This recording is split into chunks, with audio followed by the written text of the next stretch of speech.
Shri वैश्वी dance से सभी पाठकों और श्रोताओं को श्रद्धा कट्टा हृदयपूर्वक का नमस्कार। बात हम सब की। अब भाई श्राद्ध पक्ष आ रहे हैं और अभी हम लोग श्राद्ध पितरों के निमित्त निकालते हैं।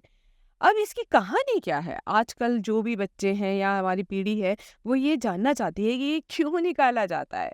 तो ये महाभारत की कहानी है कि महाभारत के अनुसार सबसे पहले अत्रि ने महर्षि निमि को श्राद्ध के बारे में उपदेश दिया था और इसके बाद महर्षि निमि ने श्राद्ध करना शुरू कर दिया था और महर्षि को देखकर अन्य ऋषि और मुनियों ने भी पितरों को अन्न देना शुरू कर दिया था और लगातार श्राद्ध का भोजन करते करते देवता और पितर पूर्ण तृप्त हो गए और पुराणों में भी पितृपक्ष को बहुत अधिक महत्व दिया गया है।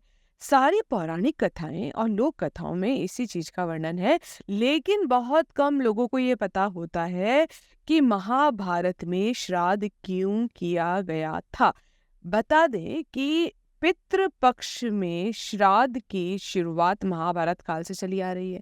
श्राद्ध कर्म की जानकारी भीष्म पितामह ने युधिष्ठिर को दी थी। अब ये पितर कौन होते हैं भाई? तो हमारी ये मान्यता है कि विभिन्न लोकों में रहने वाले ये दिव्य आत्माएं संतुष्ट होने पर व्यक्ति पर अपना आशीर्वाद बरसाती है, जिससे मनुष्य को धन यश कीर्ति की प्राप्ति होती है और कुल की वृद्धि होती है।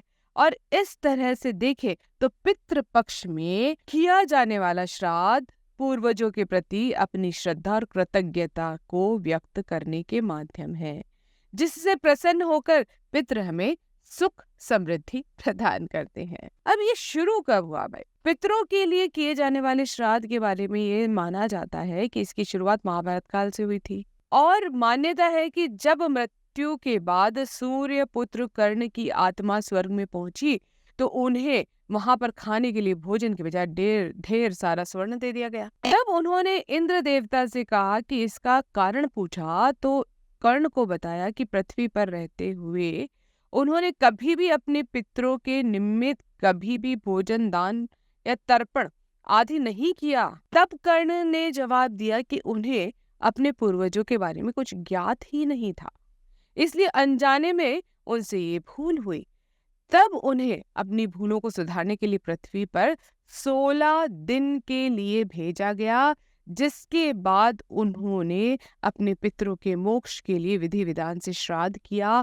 मान्यता है कि तभी से पितृपक्ष के 16 दिनों में श्राद्ध करने की परंपरा चली आ रही। पर आप सभी से एक रिक्वेस्ट है कि अभी अपने माता पिता आपके साथ हैं, आपके दादा दादी आपके साथ हैं, आपके परिवार वाले आपके साथ हैं, तब भी उनका उतना ही उनका ध्यान रखिए, खिलाइए पिलाइए, उनकी व्यवस्थाओं का ध्यान रखिए, उनका ध्यान रखिए।